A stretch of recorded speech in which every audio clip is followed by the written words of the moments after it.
कब मिली है उपकारी, वे मुनिवर कब मिली है उपकारी।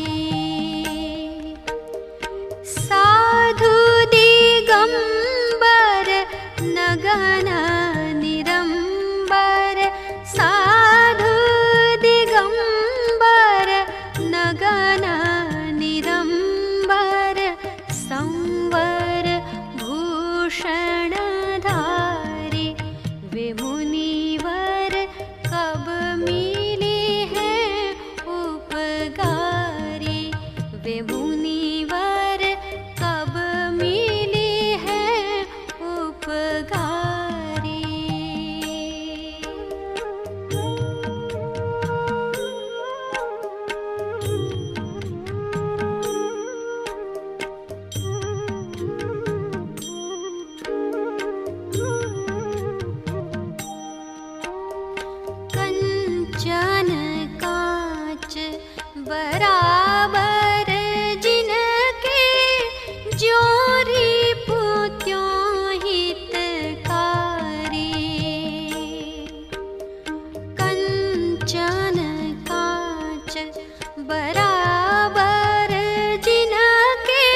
मुनिवर कब मिले हैं उपकारी। वे मुनिवर कब मिले हैं उपकारी।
शब्दवाद नय षट द्रव्य गुण पर्याय और प्रमाण का जड़ कर्म चेतन बंध का अरु कर्म के अवसान का कहे कर स्वरूप यथार्थ जग का जो किया उपकार है उसके लिए जिन वाणी माँ को वंदना शत बार है।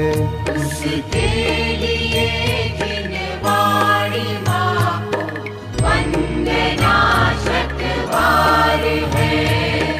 वंदना शत बार है। वंदना शत बार है।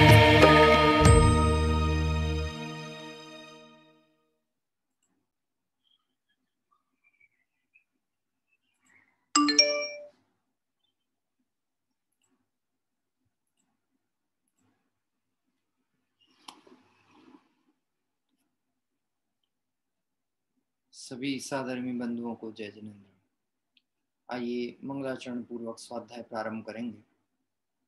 क्योंकि अभी ये जो हम अपने स्वाध्याय में जुड़ रहे हैं, नेटवर्क की समस्या अभी भी यहाँ पर है।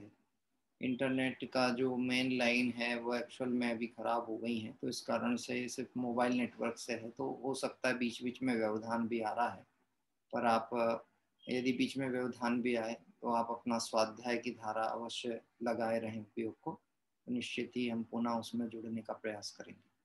आइए मंगलाचरण पूर्वक स्वाध्याय प्रारंभ करते हैं। नमो अरिहंताणं नमो सिद्धाणं नमो आयरियाणं नमो वच्छायाणं नमो लोये सब साहूणम्। अरहंत सिद्ध सूर्य उपाध्याय साधु सर्व अर्थ के प्रकाशी मांगलिक उपकारी हैं। तिनको स्वरूप जान रागते भई जो भक्ति काय को नमाए स्तुति को उचारी हैं। धन्य धन्य तुम ही से काज सब आज भय कर जोरी बार बार वंदना हमारी है। मंगल कल्याण सुख ऐसो हम चाहत हैं, ओ मेरी ऐसी दशा जैसी तुम धारी है। मंगल कल्याण सुख ऐसो हम चाहत हैं, ओ मेरी ऐसी दशा जैसी तुम धारी है।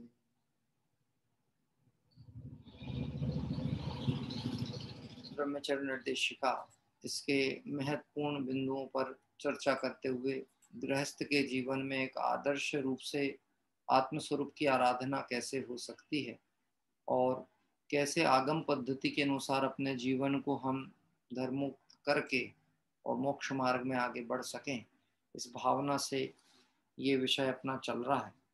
कल जिस विषय पे चर्चा चल रही थी, चौका शुद्धि संबंधी कुछ आवश्यक निर्देश और मर्यादा संबंधी कुछ पॉइंटों पे हमने विचार किया था। पदार्थों की मर्यादा कैसे होती है, जिसमें से जल से लेकर के घर में भोजन में प्रयोग आने वाले व्यंजन आदि की मर्यादा का उल्लेख किया गया था। आवाज लगभग पहुंच रही होगी भरत भाई, आ रही है जी? क्योंकि दोनों तरफ से इशू हो सकते हैं, मेरे यहाँ से भी नेटवर्क अभी मोबाइल के थ्रू चल रहा है, इसलिए कुछ कम ज़्यादा होगा, और जिसके यहाँ नहीं पहुंच रहा है वह अपने क्षेत्र का नेटवर्क भी चेक कर ले, हो सकता है उनके यहाँ भी वीक हो तो आवाज कई बार कम आती है। तो ये जो चर्चा हमारी सदाचार निर्देशिका के आधार पर चल रही थी, उसमें कल हमने ये पॉइंट देखा था कि स्थूलता मर्यादित भोजन क्षेत्रादि की मर्यादा पूर्वक, क्योंकि 16 की जो पद्धति होती है उसमें द्रव्य, क्षेत्र, काल और भाव, ये चारों चीजों को देखा जाता है। इसमें क्षेत्र शुद्धि भी देखी जाती है। शुद्ध भोजन भी अशुद्ध क्षेत्र आदि में करने पर वह अशुद्ध में गिना जाता है, इसलिए वह क्षेत्र भी शुद्ध हो। पुराने समय में आपने देखा होगा, जब पुराने कच्चे मकान होते थे तो किसी व्रती मुनिराज आदि का आहार अगर हो तो वह ऐसे कच्चे मकान में या बांस के जो ऊपर छत होता था उसके नीचे नहीं करते थे, तब उनके लिए एक चंदोवा बांध दिया जाता था। चंदोवा मतलब कपड़े का एक चंदोवा बांधा जाता था। नीचे भी भूमि में कोई ऐसे मतलब पत्थर आदि की भूमि होगी तो मुनिराज उस पे आएंगे। गोबर आदि के लिपे हुए घरों में मुनिराज प्रवेश नहीं करते थे। इसलिए ये सब चीजें जो मर्यादा है, यद्यपि ये सब किससे संबंधित है? क्षेत्र शुद्धि से संबंधित है। जैनी बहुतया ऐसे क्षेत्रों में ही निवास करते हैं जहाँ का आबो हवा अच्छी हो, जहाँ पर धर्माचार और धर्म में रुचि रखने वाले लोग ही रहते हैं। इसलिए मोस्टली आपने देखा होगा जैनियों के निवास जिन मंदिर के पास में होते हैं, ये भी एक क्षेत्र शुद्धि के प्रति सावधानी के कारण ये चयन किया जाता है, क्योंकि जहाँ जिन मंदिर हैं, जहाँ जिन धर्मावलंबी हैं, वहाँ सदाचार होने के पूरे पूरे अवसर हैं। अन्य मतावलंबियों के मध्य में रहेंगे, पौष कॉलोनियों में भी रहेंगे, तो हो सकता है वहाँ पर जिस ढंग की विचारधारा के लोग रहते हैं उसका प्रभाव हम पर पड़ता है। हमारे घर में शुद्ध भोजन बना, लेकिन बाजू वाले के यहाँ जमी कंद आदि है, लहसुन वगैरह की बघार लगा दिया, अब उसकी गंध तो आपके आएगी ना। हाँ, तो कितने ही लोगों को तो गंध के प्रति भी अरुचि का परिणाम होता है, और वो उतनी गंध भी आ जाए तो वो भोजन नहीं कर सकते। इसलिए ये शुद्धि के अंतर्गत क्षेत्र शुद्धि की भी चर्चा की गई है। साथ ही साथ भोजन जो है वस्त्र शुद्धि सहित, मतलब शुद्ध वस्त्रों को पहनकर भोजन के समय भी वस्त्र जो हैं वह बाह्य उपयोग में जो आए हों, व्यापारिक कार्य में हो, नगर के भ्रमण आदि में हो, दुकानदारी से लौटे हों, ऐसे वस्त्र का प्रयोग ना करके अन्य वस्त्र जो भोजन के लिए हों शुद्ध, उन्हें पहनकर भोजन करने का विधान है। और सूर्योदय के 48 मिनट बाद, सूर्योदय से 48 मिनट, सूर्य अस्त से 48 मिनट पहले, ये व्यवस्था है। कुछ लोगों का ऐसा होता है, कल शायद मेरा ध्यान गया था, किसी ने ऐसा प्रश्न किया कि हम अगर 7 बजे तक का नियम ले लें तो उसमें कोई रात्रि भोजन का दोष तो नहीं बनता।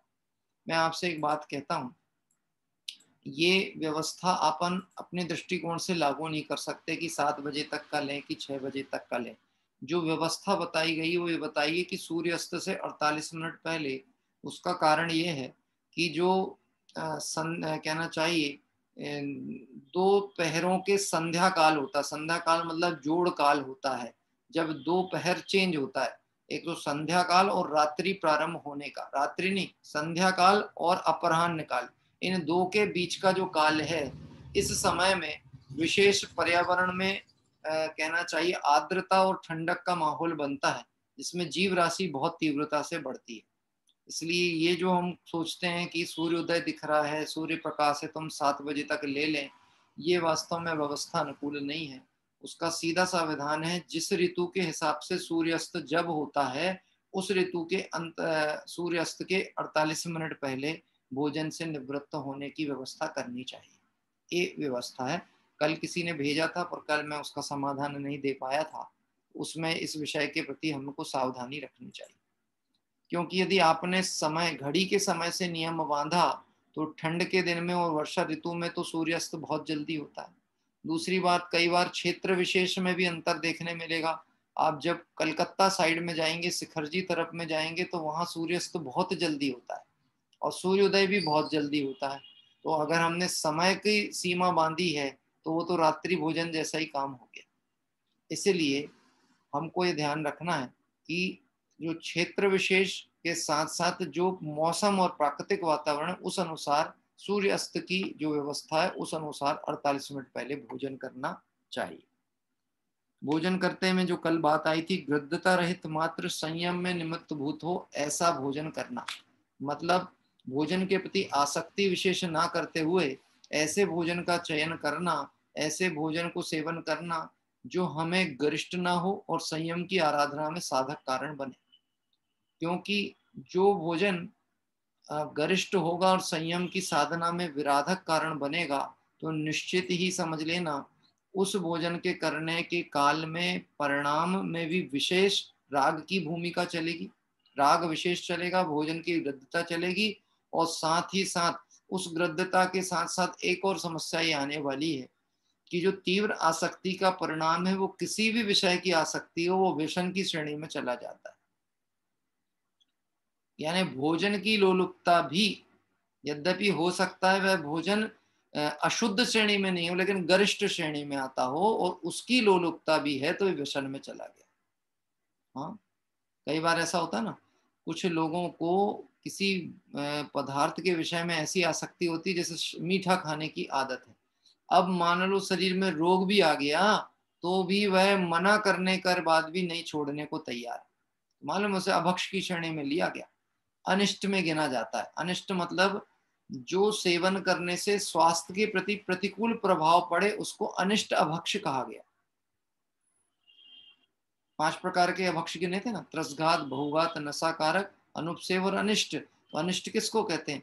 प्रकृति विरुद्ध भोजन कर लेना, गरिष्ठ भोजन कर लेना, जिसके करने से शरीर में कहना चाहिए प्रमाद भी हो जाए, रोग आदि हो जाए। भले वो रसना इंद्रिय के विषय में आपको आसक्ति थी लेकिन आपने शरीर की प्रकृति को जाने बिना भोजन किया तो वो अभक्ष की श्रेणी में चला जाता है। ठीक है, जैसे मैं बात कहूं, शीत ऋतु में ठंडे फल या ऐसे पदार्थों का सेवन करना जो कि शरीर में शीत की प्रकृति को बढ़ा देते हैं। हाँ, कुछ लोगों को फ्रिज का पानी पीने की आदत होती है। क्या कह रहे हैं? स्वास्थ्य की दृष्टि से भी गलत है और अध्यात्म की दृष्टि से भी गलत है। उसका कारण यह है कि छने पानी की जो मर्यादा है वह सामान्य वातावरण स्तर के आधार पर तय की गई है कि जैसे वातावरण में पानी रखा उस अनुसार आपने यदि उसको फ्रिज में रख दिया और छान करके भी रख दिया तो उसमें वहां पर योनि परिवर्तन हो जाता है। अब योनि परिवर्तन हुआ तो वो अभक्ष में चला गया। बर्फ को तो अभक्ष में गिना ही है, वैसे भी बर्फ जो होता है ना वो अभक्ष है। 22 प्रकार के अभक्ष में बर्फ को लिया गया है। इसीलिए ऐसी चीजें नहीं सेवन करना जो कि प्रकृति विरुद्ध और संयम की विराधना का कारण बने।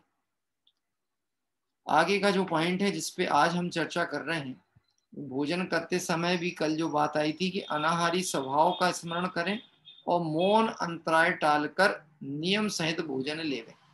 मौन पूर्वक लेवें और अंतराय टालकर, यानी गृहस्थ की भूमिका है तो इतनी सावधानी रखें कि उसमें भोजन के काल में कोई अंतराय ना बने और फिर कदाचित बन जाए तो अभ्यास की क्षमता के अनुसार उसमें सीमांकित करें। जैसे मैं आपसे एक बात कहता हूँ, मुनिराज के तो भोजन के काल में कोई अंतराय आ जाए, मान लो हाथ में कोई सूक्ष्म जीव राशि दिख जाए या फिर क्या कहते हैं कोई बाल आदि दिख गया तो उतने में मुनिराज के अंतराय मान के आहार छोड़ देते हैं, अंजलि छोड़ देते हैं और आहार उसी समय छोड़ देते हैं आहार लेना। लेकिन हमारी गृहस्थ की भूमिका है तो कम से कम हम किसी पर्टिकुलर पदार्थ जिसके प्रति ऐसी कोई प्रसंग बन गया तो उस पदार्थ का तो त्याग कर दें। या दाल में कोई दिक्कत हो गई, समस्या आ गई तो दाल हटा दें, उतने कम से कम इतना तो हम अभ्यास करें। हैं, इतना तो अभ्यास करें। मैंने तो ऐसे प्रसंग देखे हैं कि सामूहिक भोज में दाल के अंदर तिरुला निकल गया। दाल के अंदर तिरुला है ना, वो छोटे जीव होते हैं ना, तिरुला हम लोगों के यहाँ तिरुला कहते हैं, आप पता नहीं आप क्या क्या कहते हैं, छोटे छोटे जो दाल अनाजों में हो जाते हैं, अब दाल में तिरुला दिख गया तो पहले तो कोई बोला नहीं नहीं नहीं तो शंका है, तिरुला नहीं है, ये तो क्या कहते हैं वो है जीरा है, क्योंकि वो दिखता तो वैसे ही छोटा सा है। अब जब ध्यान से देखा कि नहीं नहीं ये तो तिरुला ही है, अब मैं कहता हूं क्या करना, कि आप क्या करोगे, एक चम्मच दाल उधर की हटा दोगे जहां पर से वो निकला था। हाँ, कि एक काम करो थाली बदल के ला दो, तो बिना दाल के तो बनेगा नहीं, भोजन करते तो थाली बदल के ला दो। जबकि वहां कर्ता भी ये कहता है कि जिस पदार्थ में ऐसी अशुद्धि निकली उस पदार्थ का त्याग कर दे। क्या कह रहे हैं, इतना अभ्यास नहीं होगा तो मुनि अवस्था में जाकर के पूर्ण अंतराय का पालन कैसे होगा। इसलिए यहाँ कहा गया कि मौन अंतराय टालकर नियम सहित भोजन करें। पहले तो सावधानी पूर्वक शोधन करके भोजन तैयार करें, और इसीलिए आगे पिछली चर्चा में आई थी सामूहिक भोजन का निषेध किया गया, क्योंकि सामूहिक भोजन में ये व्यवस्था पलना संभव ही नहीं, संभव ही नहीं है। अरे जब हमारे घर में 4-6 लोगों का भोजन बनता हो और माताएं बहनें सावधानी पूर्वक काम करें, और तब भी कोई ना कोई ऐसी त्रुटि दिख जाती है, कभी कोई जीव राशि आ जाती है, अशुद्धि के प्रसंग बनते हैं, तो सामूहिक भोज में तो आप कल्पना ही नहीं कर सकते क्या। और मैं आपसे एक बात कहूंगा, इसके आगे का पॉइंट पढ़ते हैं फिर हम उस पर विचार करेंगे। अगला जो विषय है 141 नंबर का बिंदु आ रहा है। टोडरमल जी साहब के मोक्षमार्ग प्रकाशक में 7वें अधिकार का एक कोटेशन प्रयोग किया पंडित साहब ने। हिंसा में प्रमाद परिणति मूल है और विषय सेवन में अभिलाषा।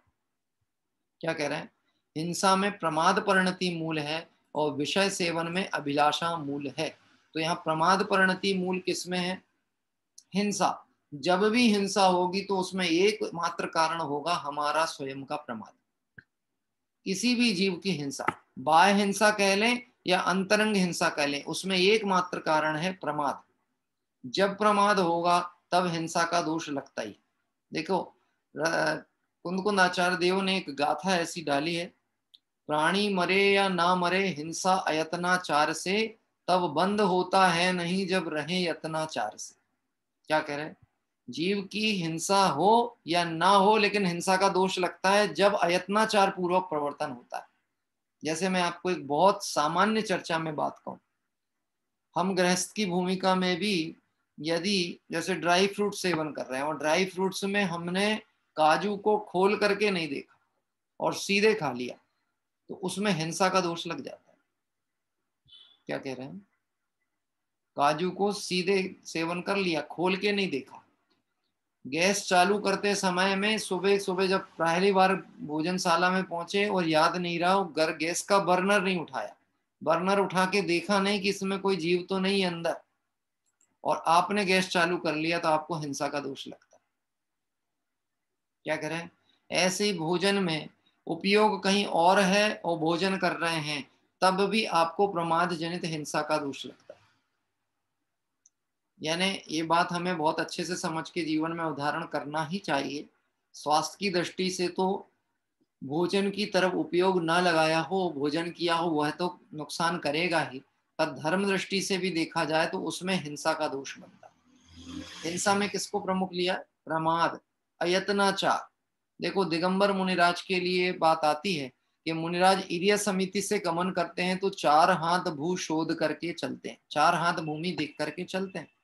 ऐसा चलने पर, ऐसे सावधानी पूर्वक गमन करने पर यदि कोई सूक्ष्म जीव राशि उनके पैर के नीचे आके मरण को प्राप्त हो तो भी मुनिराज को हिंसा संबंधी दोष नहीं है।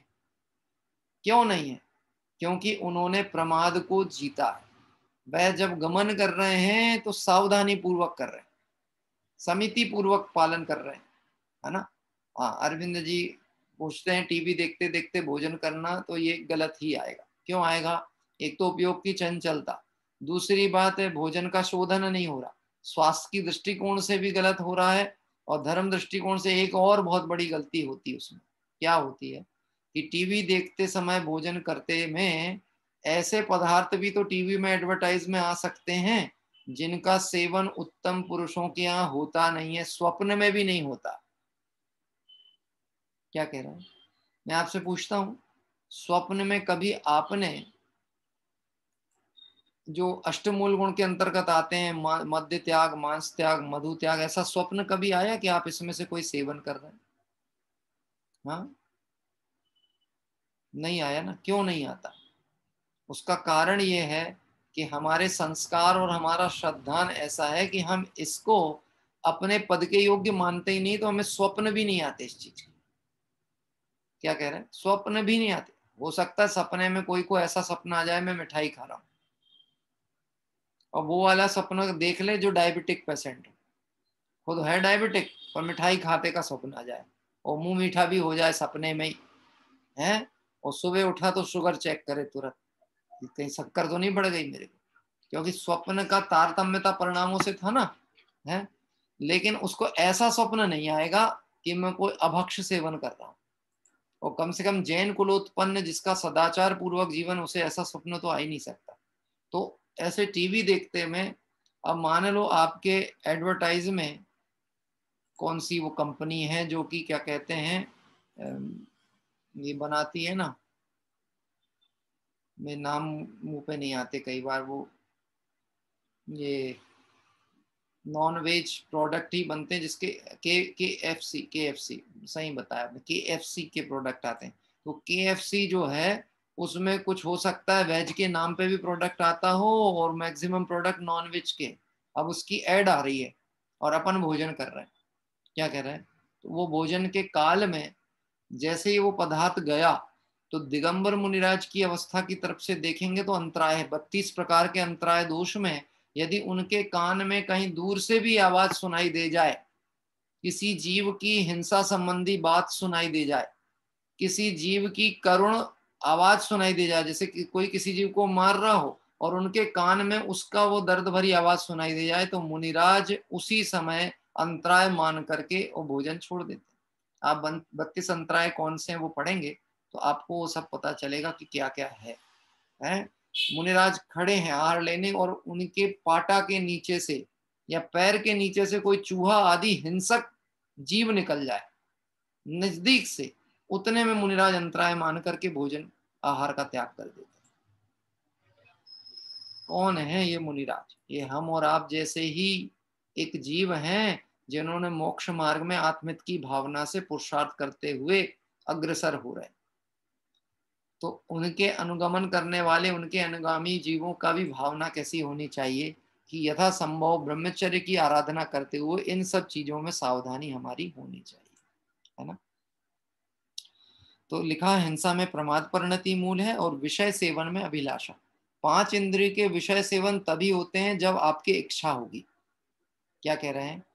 इच्छाओं का निरोध को तप कहा है और इच्छाओं की वृद्धि को ही असंयम कहा। और सारे जगत के जीव के दुख का मूल कारण इच्छा ही है। काय की इच्छा है? जे त्रिभुवन में जीव अनंत सुख चाहें दुखते भय। सब सुखी होना चाहते हैं, लेकिन कैसा सुख चाहते हैं? इंद्रिय जनित सुख चाहते हैं। अब इंद्रिय जनित सुख में अभिलाषा यानी इच्छा मूल होती है। एक तो ऐसा होता है अपने योग्य पदार्थ का मिल जाना, उदय प्रमाण, और एक होता है इच्छा अनुसार पदार्थ को इकट्ठा करने की आसक्ति का परिणाम, वासना का परिणाम। जैसे हमें अपनी घर गृहस्थी चलाने के लिए अगर योग्य धन मिल जाए, मतलब योग्य धन मतलब जितने में हमारा संतोष पूर्वक जीवन चले, परिवार परिजनों की व्यवस्थाएं चल सकें, उसके बाद हमारा कर्तव्य क्या होना चाहिए?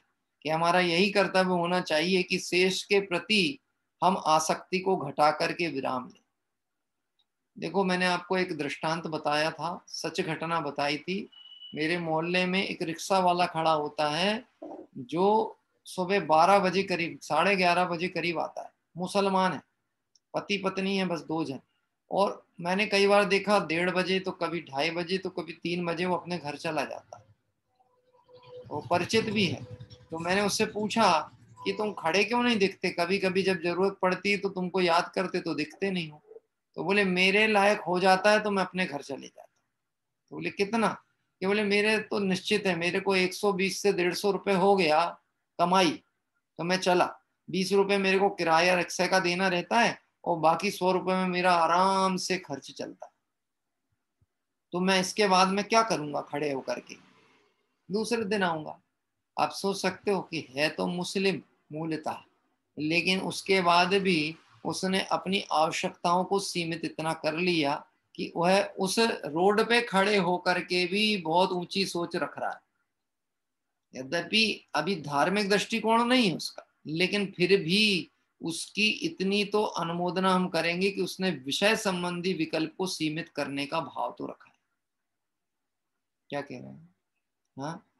और कुछ लोग ऐसे हैं कि अभी 7 पुस्तकों की व्यवस्था अपने घर में पड़ी हुई हो सकता है हम ही को नहीं पता हो कि कितना है अपने पास में, और उसके बाद भी दिन रात किस में लगे हैं, तिन ही को सेवत गिनत चैन, उन्हीं की सेवा कर रहे हैं, उसी को चैन। 60 साल 70 साल की उम्र हो जाए, घर परिवार वाले भी सोचते हैं कि घर में नहीं रहो तो जाके दुकान में बैठ जाएं, और वहां लड़का सोचता है यहाँ आके भी क्यों डिस्टर्ब करते हो, घर में पड़े रहो ना। लेकिन इनको लगता है चलो टाइम कैसे काटें, यहाँ नहीं तो वहीं बैठेंगे। गजब की बात है, जैन कुल पाकर के भी टाइम काटना चाहता है, और ये जो समय काट करके पर्याय को गंवाने का परिणाम है, निश्चित ये समझ लेना ऐसी पर्यायों में जाएगा कि चाहेगा तो भी नहीं समय कटने वाला। क्यों साहब? कष्ट की अवस्था में समय कटता है कि नहीं कटता? मतलब असाता का उदय आ जाए, शरीर में रोग आ जाए और नींद ना आए तो बोलो रात लंबी लगती है कि नहीं? क्यों प्रमोद भाई, कभी ऐसा प्रसंग बना आपके साथ में कि रात लंबी लगी हो आपको? लगती है, कई बार लगती है। कोई मन में शल्य आ जाए, विकल्प आ जाए, हैं, और अगर नींद आ गई, गहरी नींद, तो आपको पता लगता है 6 घंटे कैसे बीत गए आपके नींद के। हाँ, पता ही नहीं लगता। ऐसा लगता अभी तो सोए थे और अब भाई अलार्म बज गया। हाँ, और नींद नहीं आ रही हो, कोई तकलीफ हो, रोग हो, शल्य हो, तो वो 6 घंटे काटना मुसीबत है। अरे अभी इस कोरोना काल में जो लोग हॉस्पिटल में थे ना, उनसे पूछो, यदि उन्होंने दृढ़ संकल्प पूर्वक, तत्व विचार पूर्वक समय को सावधानी से नहीं समझा, तो कुछ लोग तो इसी दहशत में परेशान होकर के डिप्रेशन में चले गए कि मैं समय कैसे काटूं। क्योंकि अब रोग का प्रकोप मान लो बहुत नहीं है, सामान्य बुखार चल रहा, थोड़ी बहुत खांसी चल रही, लेकिन नियम तो है कि आपको इतने समय तक तो अस्पताल में रहना है और एक सीमा में रहना है। तो उस अवस्था में वो क्या सोचता है, भगने मिल जाए, बस यहाँ से निकलने मिल जाए, और कोई निकलने ना दे तो काला पानी जैसा लगता होगा कि नहीं लगता होगा? हैं? क्या कह रहे, काला पानी की सजा मिलेगी, काला पानी। अरे अभी मैं नाम उल्लेख नहीं करूंगा, लेकिन अपने ही स्वाध्याय ग्रुप परिवार में हमने एक दिन जिनके लिए स्मरण किया, ऐसे एक भाई थे, वो उतना स्वाध्याय से बिल्कुल उनका शायद जुड़ाव नहीं रहा होगा। बाद में मुझे पता चला कि उनको इस बात की बहुत तीव्र शल्य थी कि मुझे अस्पताल में नहीं रहना, मुझे तो घर लेके चलो। क्या कह रहे हैं, मुझे घर लेके चलो, घर लेके चलो।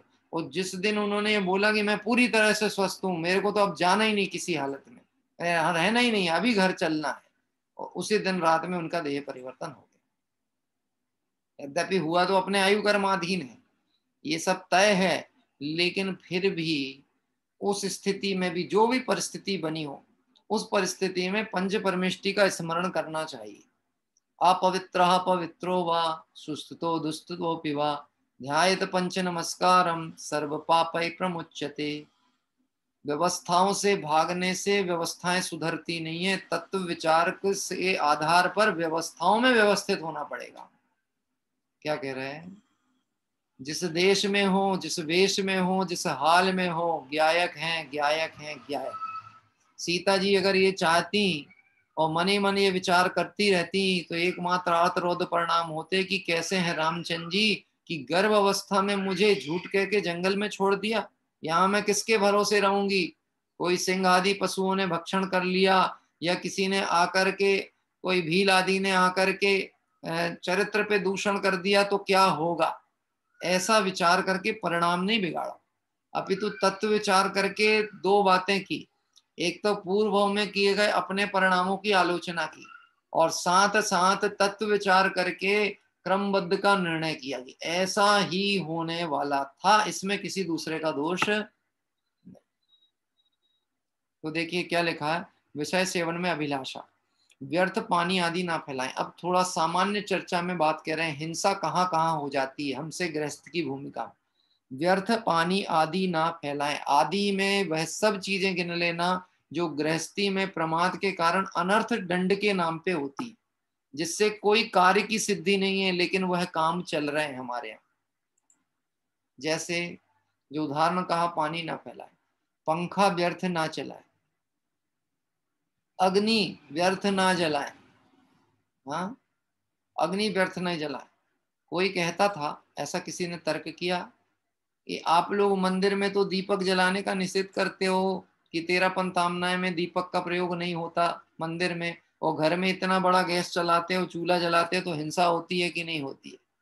हाँ, मालूम है कैसा व्याख्यान किया रत्नकर्ण शावकाचार्य में, कि जिसके अभी स्थूल हिंसा का त्याग है और जो अहिंसाणुव्रत का धारी है, ऐसा व्यक्ति यदि कहीं कमजोरी वश पैतृक व्यापार के कारण खेती भी करता हो, यद्यपि उसका निषेध किया, लेकिन खेती भी करता हो, या वनस्पति आदि का उसके कारण से आजीविका में वृक्ष आदि काटने का भी काम हो, तो भी अपनी कमजोरी को जानकर मजबूरी वश वह कार्य होता है, वह उससे बचना चाहता है। और यदि कोई बहुत धन आदि का लोभ देकर के उसे ये कहे कि तुम तो ये काम करते ही हो, मेरे घर की भी एक वृक्ष की डाल को काट देना और तुम मुझसे लिए उचित परिश्रम ले लेना, ऐसा कहने पर भी धन के लोभ में यदि वह वृक्षादि को नहीं काटता है तो स्थूल अहिंसा व्रत का धारी है। क्या कह रहे हैं? स्थूल अहिंसा व्रत है। अब कोई कहता है कि घर में इतना चूल्हा जलाते हो तो ये आपका असक्यानुष्ठान है, मजबूरी है, लेकिन व्यर्थ में नहीं जलाएगा, बहुत आवश्यक है तो जलाएगा। क्या कह रहे हैं? व्यर्थ में नहीं जलाता, आवश्यक है तो जलाएगा, और वो भी भोजन आदि बनाते काल में, रात्रि में नहीं जलाएगा। अभी गोदा जी के एक प्रवचन का मैसेज आया था, अपने शायद ग्रुप में डला था या कहीं मैंने पढ़ा, उन्होंने इसी तरह के विषय की व्याख्या करते हुए कहे कि जिस घर में रात्रि में गैस जलता हो तो समझ लेना वो जैनी का घर ही नहीं है। क्या कह रहे हैं? जैनी का घर ही नहीं है। जैनी का घर उसी को कहते हैं जहां माताएं बहनें 5-6 बजे के बाद, 7 बजे मैक्सिमम, 5-6 बजे के बाद में भोजन आदि से निवृत्त होके और भोजन के कार्य व्यवस्थाओं को संपादित करके उनको वापस वहां जाने ना पड़े, क्योंकि उसके बाद उनका भी सामायिक प्रायश्चित प्रतिक्रमण इसका काल होता है, और वह भी तो दिन भर कार्य करके थक चुके होते हैं ना, तो वो अपना स्वाध्याय चिंतन मनन करके शीघ्र विश्राम करेंगे, तब तो वो जल्दी उठ करके फिर प्रातः काल से फिर आराधना प्रारंभ कर सकते हैं। तो जैनी के घर में रात्रि में अगर गैस भी जलती है तो वो जैन का घर है ही नहीं, ऐसा वो व्याख्या में उन्होंने बात कही आगम के आधार पर। हाँ, आपको पता है जब मुगल काल आया था और मुगल शासकों का जैनियों पर अत्याचार हुआ, तो उस समय ऐसी स्थिति हुई थी कि जैनियों ने, उनके साथ जैनियों के ऊपर भी ये आज्ञा हो गई थी कि आपको रात्रि भोजन करना है, आप दिन में भोजन नहीं कर सकते, ऐसे कानून लागू कर दिए गए थे। तब उस समय जैन धर्म के धर्मावलंबियों ने अपने धर्म की रक्षा के लिए, यद्यपि शासक के अंतर्गत हैं, तो रात्रि में क्या करते थे कि रात्रि में बर्तन बजाते थे, ताकि जो हाँ थाली है, बर्तन है, उसको रखते बजाते करते, ताकि जो बाहर में पहरेदार घूम रहे हैं उनको ये लगे कि इनके यहाँ भोजन बन रहा है, और मजबूरी बस थोड़ा सा धुआं भी निकलता था घर से, ताकि उनको ये लगे कि इनके यहाँ ईंधन भी जल रहा है। आप समझ सकते हैं? लेकिन ऐसी प्रतिकूल परिस्थितियों में भी श्रद्धान के प्रति सावधानी रखी, श्रद्धान को चोट नहीं लगने दी, श्रद्धान के विपरीत परिणमन नहीं किया। हाँ, और हम अगर प्रमादवश इस कार्य में सावधानी नहीं रखते हैं तो फिर जैन साहब का घर कैसे कहलाएगा?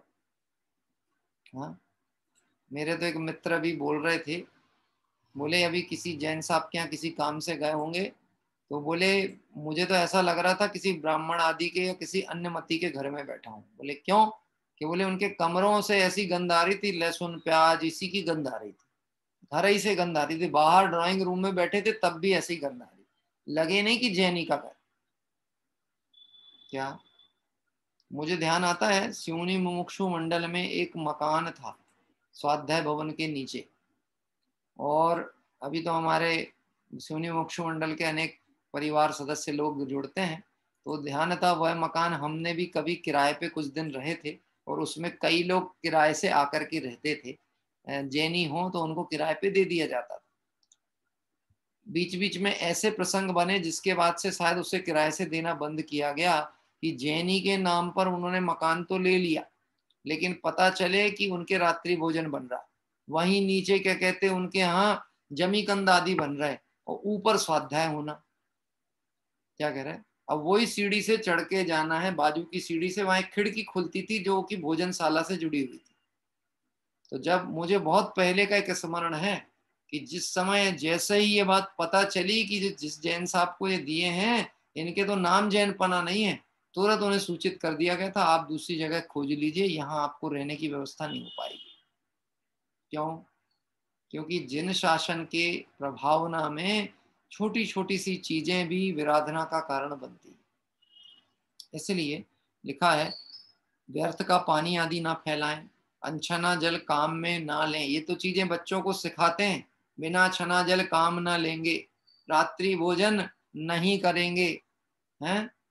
अब बच्चों को तो पाठशाला में सिखा दिया और बता भी दिया कि इसके क्या कहते करने से क्या पाप आदि का बंद होता है। तो बच्चे तो कोमल प्रकृति के हैं, सुन लिए समझ लिए, और घर में जाके देखे तो पिताजी रात में भोजन कर रहे हैं, तो बच्चा अपनी माँ से पूछता है कि मम्मी तुमने जैन पापा से शादी क्यों नहीं की? हाँ? तो बोलो प्रश्न तो सही है ना, उसका गलत कहाँ प्रश्न, कि आपने जैन पापा से शादी क्यों नहीं की?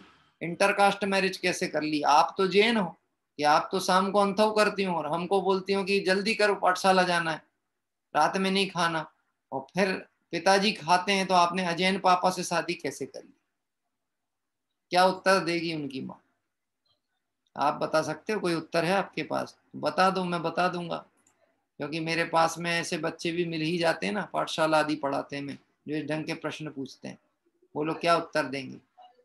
कि हमने तो बेटा आधार कार्ड में जैन ही लिखा देखा था, बायोडेटा में जैन लिखा था, हमको पता ही नहीं था कि इनको जैन पने की खबर ही नहीं है। क्या कह रहे हैं?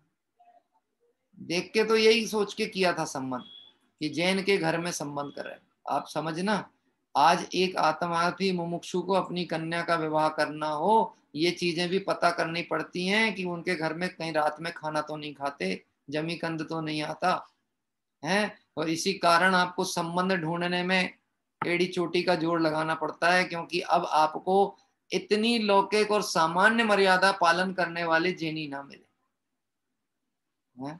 इसीलिए थोड़ा सा धन आदि के लोभ में, पद प्रतिष्ठा के लोभ में अपनी बच्चियों को ऐसे घर में नहीं भेजना जहां संस्कार विहीन जीवन चलता हो, नहीं तो उनकी पर्याय चली जाएगी। आपने जिंदगी भर धर्म सिखाया, यहाँ पर उनको अच्छा माहौल और वातावरण दिया, और वहां जाकर के उनको रात्रि में व्यवस्था बना के देनी पड़ रही है, क्योंकि उनकी पराधीन व्यवस्था है। हाँ, अब आप सोचो, मन ही मन उनके परिणाम विकृत होंगे, या तो जीवन बदल जाएगा, वो भी उसी परिवेश में ढल जाएंगी, या फिर उनका मन खराब होगा, खेद खिन्न होंगे, तो परिवार में भी अशांति होगी और इनका जीवन भी नरक बन जाएगा। क्या कह रहे हैं? जब तक योग्य ना मिले तो अयोग्य को योग्य नहीं मानना, योग्य की तलाश करना, और ना मिले तो है ना पंच परमेष्टि और मंगल आराधना का मार्ग, ऐसी भावना भाना। कमजोरी में गृहस्थी के भूमिका में प्रवेश हुआ है, कमजोरी में।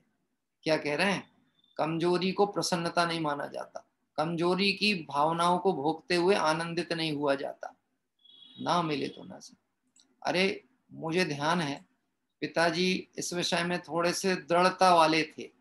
सामाजिक मुद्दे हों, चाहे क्या कहते ऐसे व्यवहारिक धर्म मुद्दे हों, इसमें उन्होंने शिथिलाचार का कभी समर्थन नहीं किया। दूसरे लोग नहीं, जो निकटवर्ती थे, ऐसे ही लोग कई बार ये कह देते थे, इतना सख्त जीवन जियोगे तो कल को तुम्हारी लड़कियों के लिए संबंध नहीं मिलेगा, बच्चियों को छाती पे रखना पड़ेगा, ऐसा शब्द भी बोलते थे।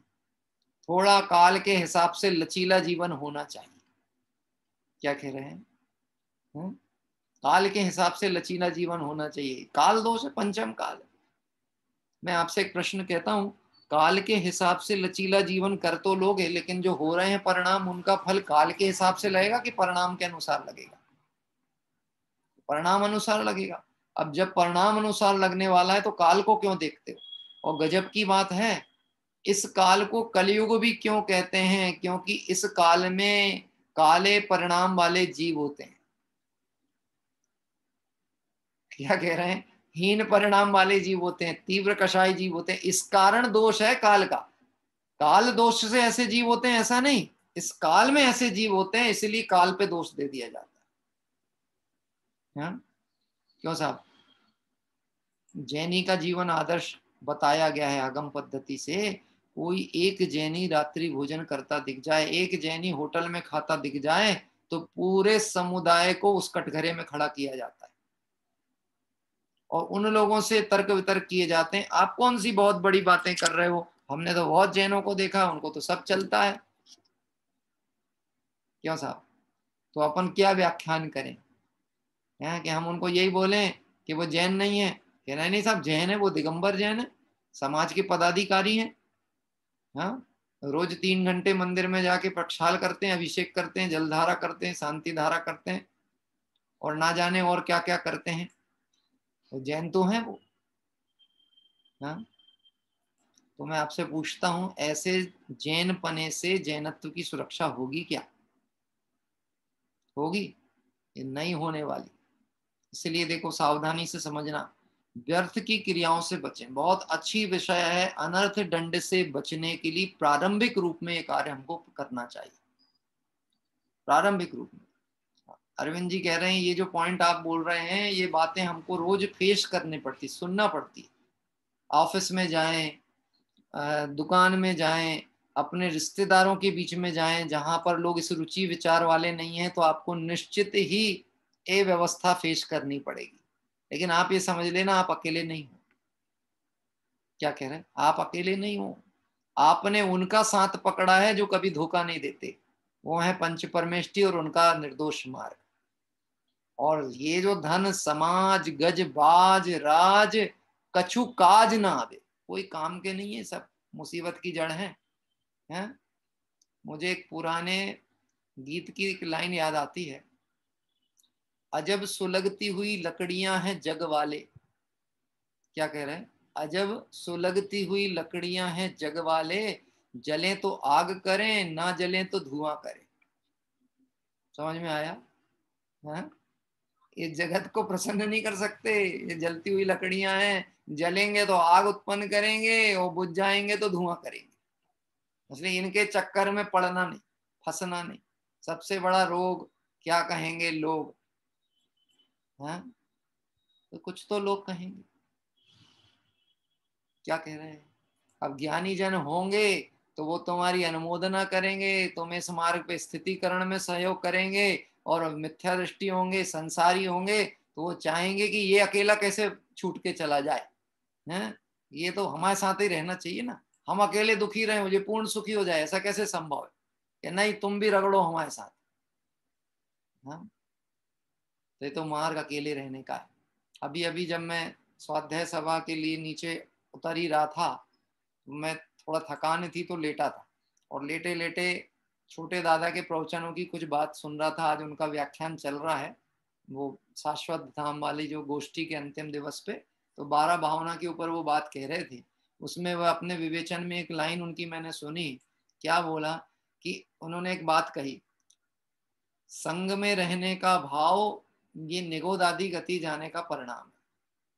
क्या कह रहे हैं, साथ में रहने का भाव। कैसा भाव? अकेले कैसे रहेंगे, अकेले कैसे रहेंगे? हाँ, सब लोग साथ में रहेंगे, सब हंसी खुशी खुश मिल के रहेंगे, समाज में आनंद रहेगा, तो अपना भी चैन पूर्वक जीवन बीतेगा।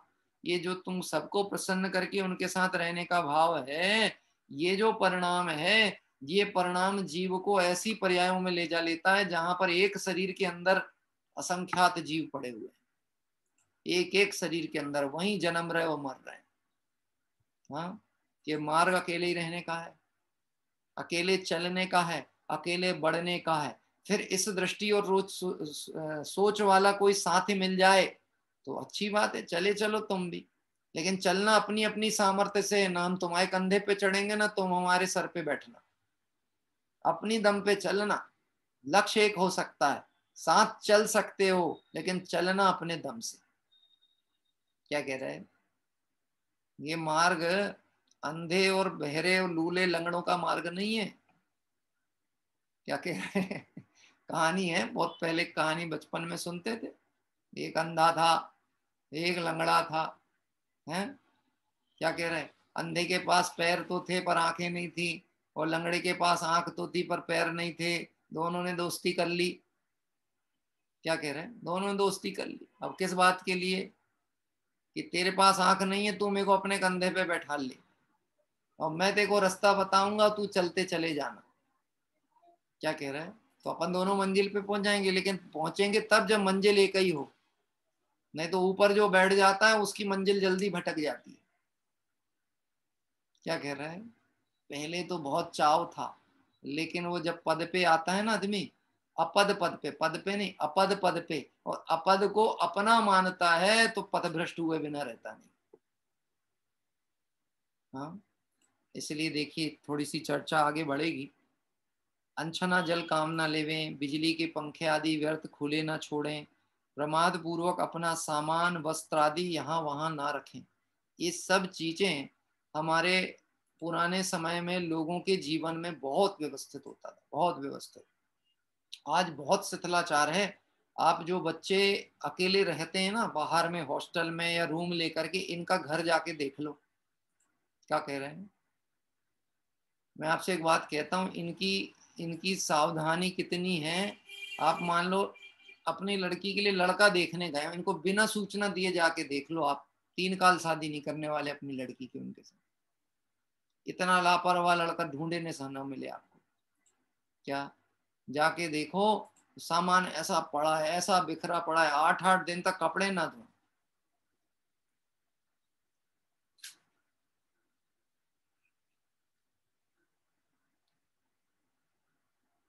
हाँ जी, थोड़ा सा बैलेंस, 1 मिनट, मेरा बैलेंस मोबाइल का खत्म हुआ है, 1 मिनट में मैं उसे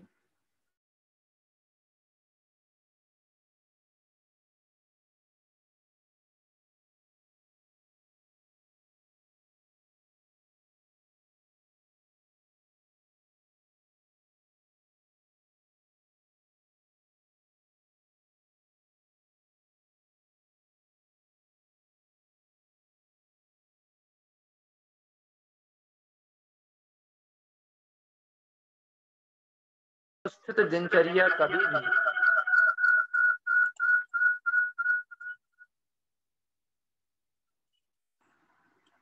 अव्यवस्थित दिनचर्या जिसकी है,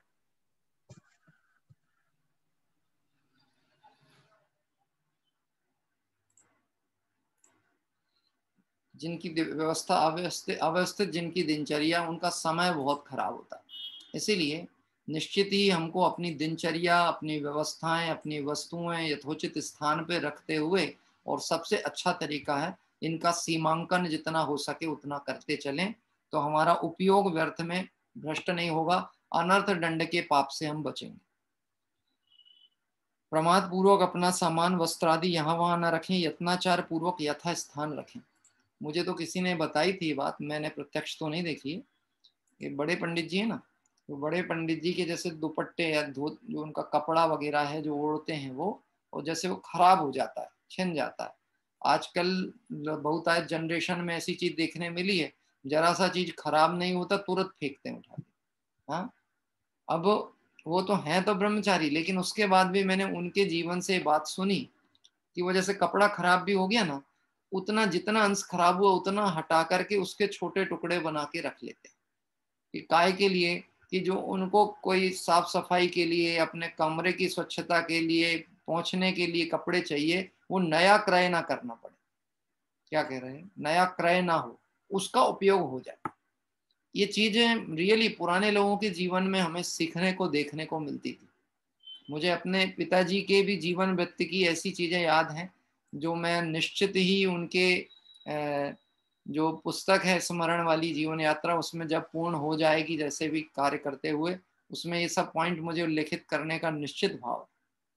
मतलब मुझे इस बात को बताने में कोई संकोच नहीं है। उनके जब पैजामे खराब हो जाते थे, फट जाते थे, तो नीचे का हिस्सा पैजामे का फटे तो उसको वो नीचे से उतना भाग अलग करके और उसको अंतः वस्त्र आदि बनाने में प्रयोग कर लेते थे, खुद सिलाई करके। क्या कह रहा है? खुद सिल के, सिलाई मशीन पे बैठ के उतना सुधार लेते थे और उतना उपयोग करते थे। ये चीजें कोई कंजूसी नहीं है, ये कहलाती है मितव्ययता और एक सोच के साथ में व्यवस्थित जीवन शैली को अपनाना। ऐसा नहीं है अन्याय अनीति से बहुत कमाएं और विलासिता में खर्च करें तो इसका मतलब है कोई बहुत बड़े हृदय के व्यक्ति हैं। क्या कह रहे हैं? अन्याय अनीति से कमाए, कमाने में कोई कमी नहीं हो, खर्च करने में और भी अनर्गल व्यय कर रहे हैं, ये परिणाम विलासिता का परिणाम है, विषय सेवन का परिणाम है। यहाँ परिणाम को सीमांकित करने की प्रेरणा दी जा रही है, विषयों में उलझाने की नहीं। देखिए, अपना निवास या प्रवास स्थान स्वच्छ रखें। सब्जी तथा फलों के छिलके आदि या तो खा लें या सूख जाएं, परंतु ऐसे सुखाएं कि सड़े नहीं, या तो पशु आदि को दे दें। यद्यपि जैनों के यहाँ तो बहुत आजकल माताएं बहनें बहुत प्रवीण हैं, बहुत सारे तो सब्जियों के छिलकों की भी वो सब्जियां बना लेती हैं। क्या कह रहे हैं? हाँ, देखा ना आपने, कई छिलकियों की भी सब्जियां बन जाती हैं उनको। ठीक है, यदि वो उपयोग लायक है और उसका उपयोग करें तो अच्छा है, और नहीं तो कम से कम करुणा दान के अंतर्गत उसे खराब करने से अच्छा है कि उसे किसी पशु आदि के सामने रख दें, जिससे कि वह उसके भी सेवन आदि में उपयोग आ जाए। लेकिन इसमें सावधानी रखना, जो सब्जी फल आदि के छिलके हैं या कुछ ऐसी चीजें हैं जो हम उनके सामने रख रहे हैं, वह शुद्ध होनी चाहिए, अशुद्ध नहीं। क्या कह रहे हैं? शुद्ध होनी चाहिए, अशुद्ध नहीं। मतलब जैसे मान लो सब्जी खराब निकल गई, उतनी सब्जी को आप अलग से ही अलग करना, उनको कहीं पशुओं के सामने मत डाल देना। जैसे इल्ली निकल गई किसी सब्जी में, तो उसको अलग करना, उसका परिमार्जन व्यवस्था अलग करना, उसको सारे छिलके सब्जियों के साथ नहीं फेंक देना, नहीं तो वो तो हिंसा का दोष में ही आ जाएगा, क्योंकि वो तो पशु है, उसे तो कुछ ज्ञान नहीं है, वो तो मिश्र रूप में अनुभव करता है ना, मिश्र भक्षण करता है, वो तो हिंसा होने वाली है। इसलिए उतनी सावधानी रखने की प्रेरणा दी गई, और ऐसे स्थान पे रखें जिससे पशु उसे खा सके। इस तरह से अभी इतने पॉइंट हुए, एक पॉइंट और लेते हैं, छोटा सा एक पंक्ति का। सुविधाओं के प्रलोभन में ना फंसें, अंतरंग में सूक्ष्म दृष्टि एवं बाह्य में दूरदर्शी रहें। सुविधाओं के प्रलोभन में ना फंसें। बहुतायत लोग सुविधाओं को प्राप्त करके प्रमादी हो जाते हैं, शिथिलाचारी हो जाते हैं, अयत्नाचारी हो जाते हैं, जिसमें वर्तमान पीढ़ी बहुत प्रमादी हो रही, क्योंकि उनको संस्कार बिना की सुविधाएं दी जा रही। हाँ, अभी बच्चों को बुरा भी लग सकता है, युवा लोगों को, कि आप ऐसी बात क्यों कर रहे हैं, वैसे तो हमारे मम्मी पापा हमको बहुत ज्यादा टॉर्चर करते हैं। टॉर्चर करते हैं? टॉर्चर कैसे करते? मैंने तो टॉर्चर सुना पुलिस वाले करते हैं, अपराधियों को करते हैं, तुमको कैसे टॉर्चर? अरे छोटी छोटी सी बात पर वो दबाव डालते हैं, प्रेशर करते हैं, ऐसा नहीं करो, ये नहीं करो, वो नहीं करो। मैं आपसे एक प्रश्न पूछता हूँ, आप ये बताओ कि वह जो भी बात करते हैं वो आपके हित की दृष्टिकोण से और आपके भले के लिए करते हैं?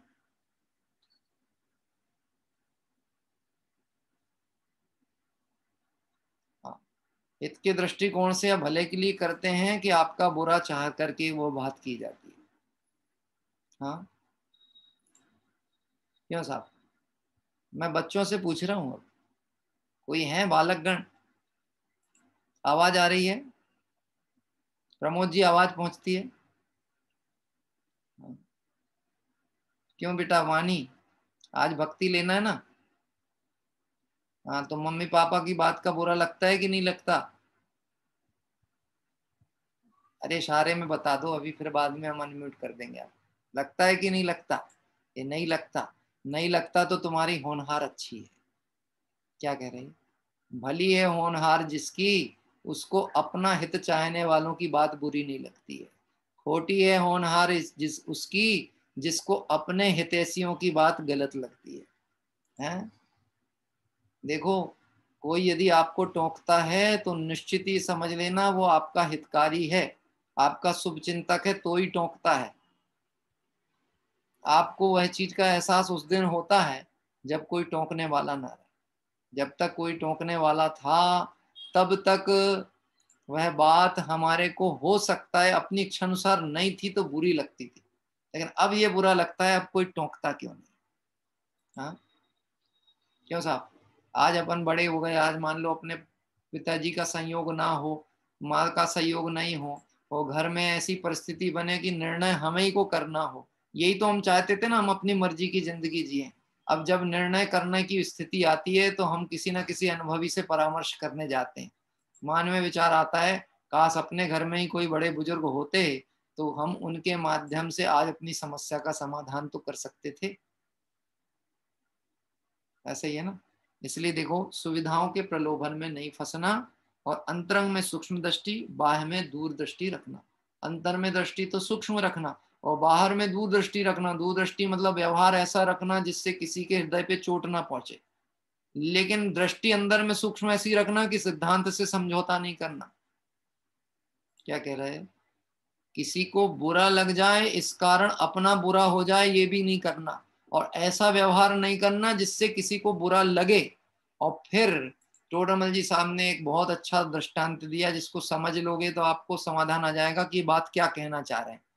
जैसे मेघ वर्षा होने से कितने ही जीवों का भला होता है, लेकिन कदाचित किसी का बुरा भी हो जाए, तो इस दृष्टि से मेघ वर्षा को गलत तो नहीं कहा जा सकता। बात ख्याल में आ रही है?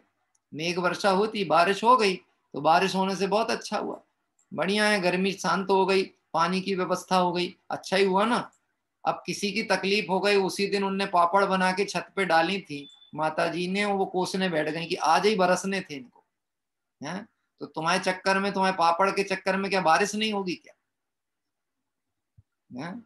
ये होनी चाहिए कि तुमको प्रकृति को देख करके सावधानी से करना था, और उसके बाद भी हो गई है तो चिंता मत करो, होने वाली थी, उसको जरा धैर्य से स्वीकार करो। हाँ, हमारे यहाँ तो माताएं बहनें पापड़ की भी गीली सब्जी बना देती। क्या कह रहे हैं? ये तो सोच अगर होगी ना तो आपको मार्ग कहीं से भी मिल जाएगा, और नहीं होगा तो प्रकृति को कोसते रहोगे, निमित्त को कोसते रहोगे, लेकिन अपने उपादान को जागृत नहीं करेगा, वो व्यवस्था को स्वीकार करने का प्रयास नहीं करेगा। इसलिए आइए विशेष चर्चा कल आगे करेंगे। 142 नंबर का बिंदु अपना चल रहा है, इस विषय से बात लेके आगे बढ़ेंगे। आज जिनवाणी स्तुति के लिए, अपने भक्ति के लिए, हमारे छिंदवाड़ा से ही पार्श्वनाथ जिनालय जिसकी अपन ने पूजन की थी, और हमारे वह परिवार आमंत्रणकर्ता में थे, उनके यहाँ के बच्चे हैं, वाणी जैन है, उसके द्वारा जिनवाणी जिनेंद्र भक्ति के लिए मैं उसे आमंत्रित करता हूँ। हाँ बेटा, अनम्यूट करो आपका माइक।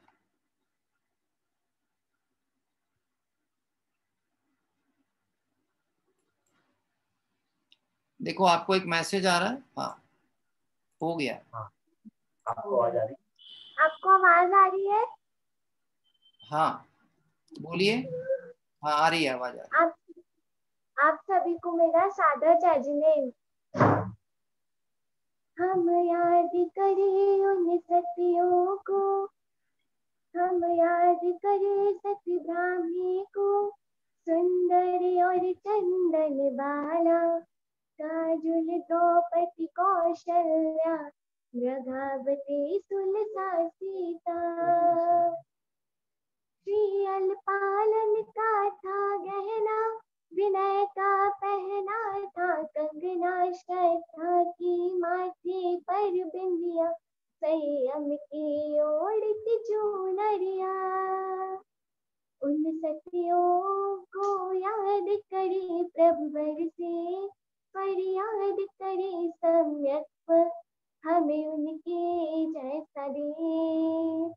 धर्म का साथ था, खुद पर विश्वास था, साहस हमें उनके जैसा दे। सुभद्रा शिवा सती कुंती भी, शीलवती और दमयंती, पुष्पचूड़ा प्रभावती, सहनशीलता की मूर्ति। तूफान भले या हो आंधी, धर्म पे श्रद्धा अड़िग थी, उन वीरांगनाओं को याद करे, उनके जीवन से प्रेरणा ले। उन सतियों को याद करे प्रभु बरसे, फरियाद करे सम्यक, हमें उनके जैसा दे। धर्म का साथ था, विश्वास था साहस हमें उनके जैसा दे, साहस हमें उनके जैसा दे। जय जिनेंद्र।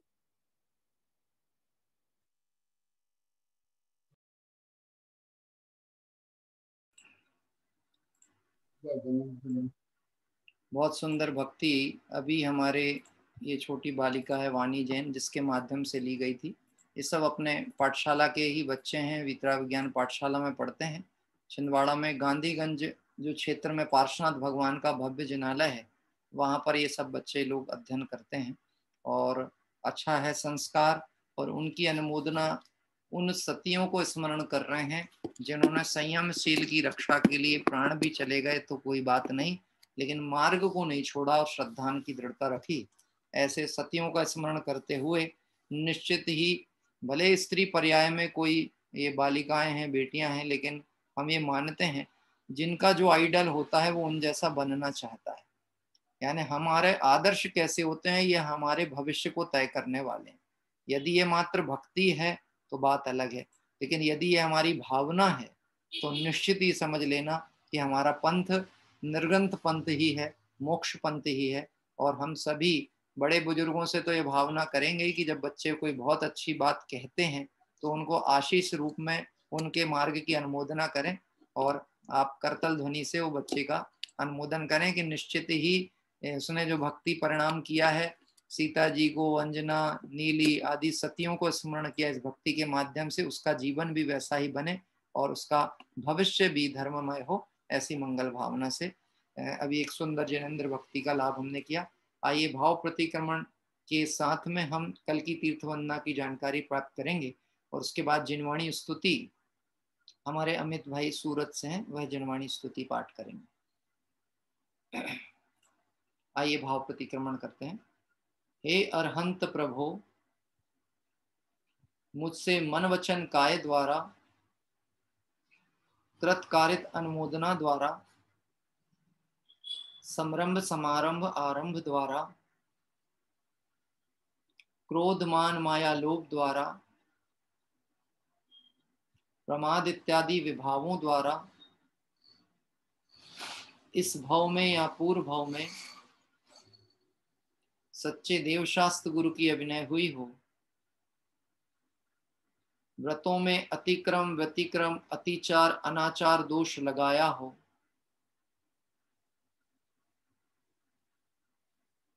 एकेंद्रिय से लेकर पंचेंद्रिय तक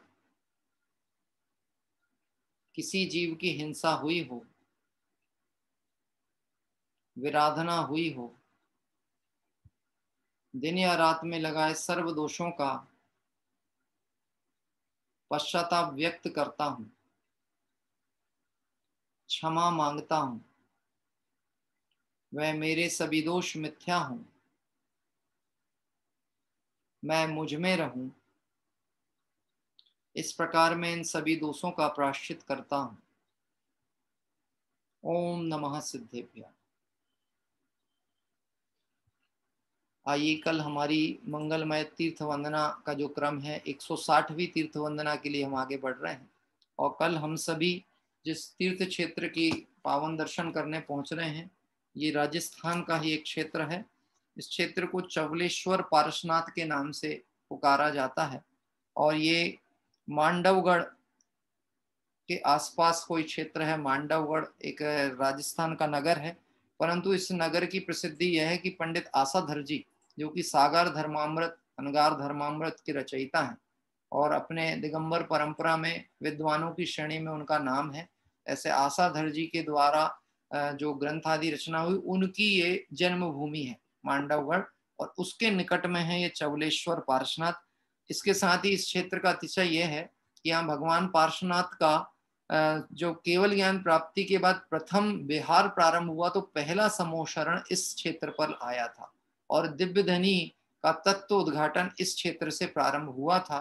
तो निश्चित ही बहुत पवित्र क्षेत्र है, और उस क्षेत्र पे कल हम सभी प्रातःकाल मूल नायक भगवान पार्श्वनाथ की भूगर्भ से एक प्राचीन प्रतिमा वहां प्राप्त हुई, और भी अनेक प्रतिमाएं हैं। एक छोटा सा पर्वत है, और पर्वत के ऊपर मंदिर है, जिस मंदिर में वीतरागी भगवंत विराजते हैं। ऐसे पवित्र क्षेत्र की मंगलमय वंदना के लिए कल हम सभी चलेंगे। किन्हीं भाइयों ने नाम प्रेषित यदि किया था तो मेरे विस्मरण में हो गया है कि कल के लिए कोई आमंत्रण करता में कोई था। जहां तक यदि वह मेरी आवाज सुन रहे हैं तो मुझे पुनः प्रेषित करें, और यदि कदाचित यदि नहीं है और मुझे अभी नहीं मिल पाया मैटर सेंड करते तक, तो हम अपने स्वाध्याय परिवार के जो हमारे स्थायी सदस्य हैं उनको आमंत्रित करता मैं अपनी स्वेच्छा से ही उनके नाम रखना चाहता हूं, जिनका बहुत लंबा काल हो गया, जिसमें मैं अपने भरत भाई संगई औरंगाबाद महाराष्ट्र की यात्रा में थे। तो कल आप सुबह जिनवाणी लेकर के बैठें, और जो लोग जिनवाणी लेकर के बैठते हैं वह व्हाट्सएप पे मुझे अभी तुरंत नाम प्रेषित कर दीजिएगा। लगभग मेरे ध्यान में तो कुछ नाम रहते ही हैं, लेकिन फिर भी जो लोग बैठते हैं जिनवाणी को पूरा वेदी के रूप में बैठाते हैं, तो कल सहज ही वह आमंत्रण करता रहे, क्योंकि कल का जो नाम है वो मुझसे मिस हुआ है और आज दिन भर मैं थोड़ा देख नहीं पाया था, इसलिए। तो यदि नहीं भी होगा तो कोई बात नहीं, और होंगे तो बहुत ही अच्छा है। आइए अभी हम जिनवाणी स्तुति के लिए चलते हैं सूरत। हमारे अमित भाई हैं सूरत से, उन्हें मैं आमंत्रित करता हूँ।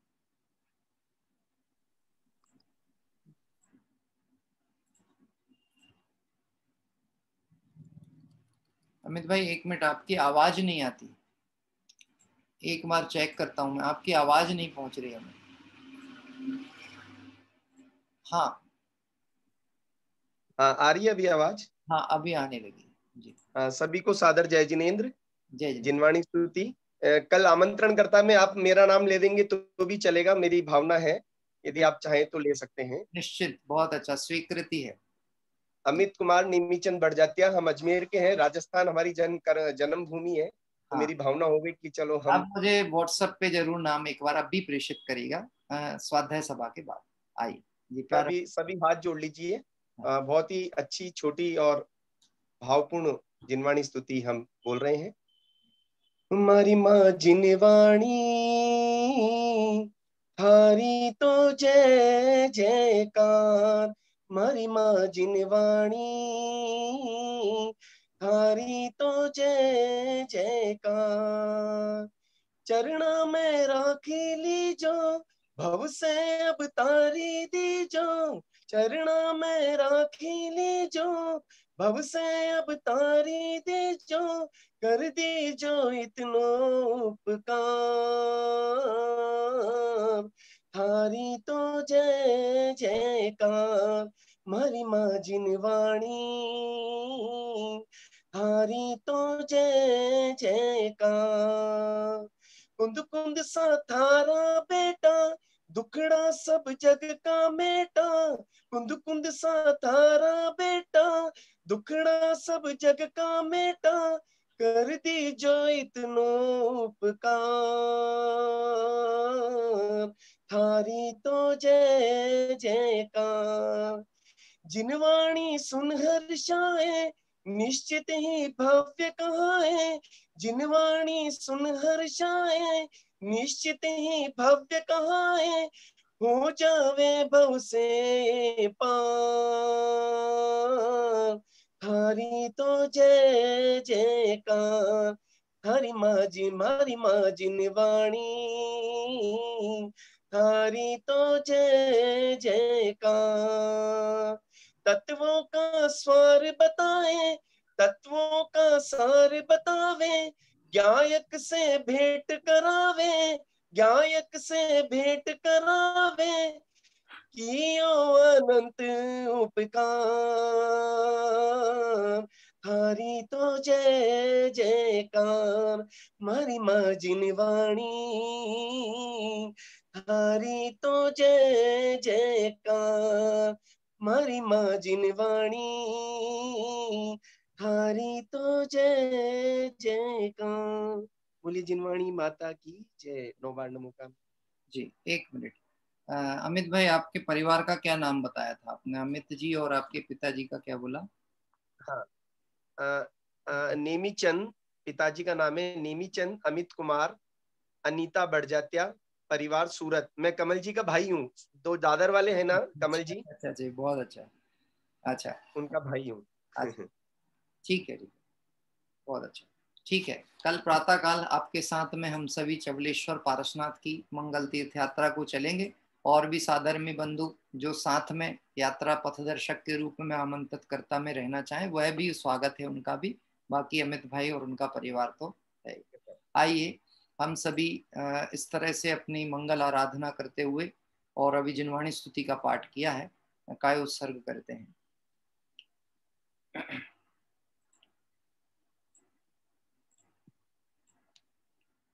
नमो अरिहंताणं नमो सिद्धाणं नमो आयरियाणं नमो वच्छायाणं नमो लोये सवसाहूणं नमो अरिहंताणं नमो सिद्धाणं नमो आयरियाणं नमो वच्छायाणं नमो लोये सविसाहूढं नमो अरिहंताणं नमो सिद्धाणं नमो आयरियाणं नमो वच्छायाणं नमो लोये सविसाहूढं।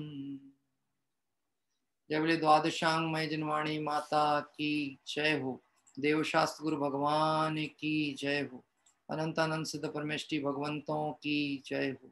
वीतरागी जैन शासन की जय। एक सूचना है कि अभी विगत दिवसों से जब से मेरे क्षेत्र में यहाँ पर इंटरनेट कनेक्शन व्यवधान आया है, मंगलम देवदेशना जो हमारा यूट्यूब चैनल है उसके ऊपर हमारा जो रोज का सुबह शाम का कार्यक्रम हम अपलोड करते थे, पूजन और अपना स्वाध्याय, वह समय पे नहीं हो पा रहा है क्योंकि नेट हमारे पास थोड़ा सा व्यवस्थित नहीं है, तो हम वह कार्य करने में बहुत समय लगता है, तो उसको कर नहीं पा रहे हैं। इसलिए मुख्यतः जो लोग लाइव जुड़ते हैं वो बहुत ही अच्छा है। बाकी कोई यूट्यूब पे भी देख रहे हैं, अभी सुन रहे हैं, तो वो ध्यान रखें जैन रिसर्च सेंटर जितना भी लाइव यहाँ चलता है उतना लाइव उस पर भी चलता है। आप उस चैनल के माध्यम से सारी गतिविधियों में सम्मिलित हो सकते हैं। आइए हमारी मंगल तीर्थ वंदना के साथ प्रारंभ होने वाली यह स्वाध्याय आराधना भी अपने आत्म कल्याण का जो हमने लक्ष्य तय किया है उस लक्ष्य की पूर्ति और प्राप्ति पूर्वक सिद्ध हो, इसी मंगल भावना से विराम लेते हैं। सभी साधर्मियों को जय जय।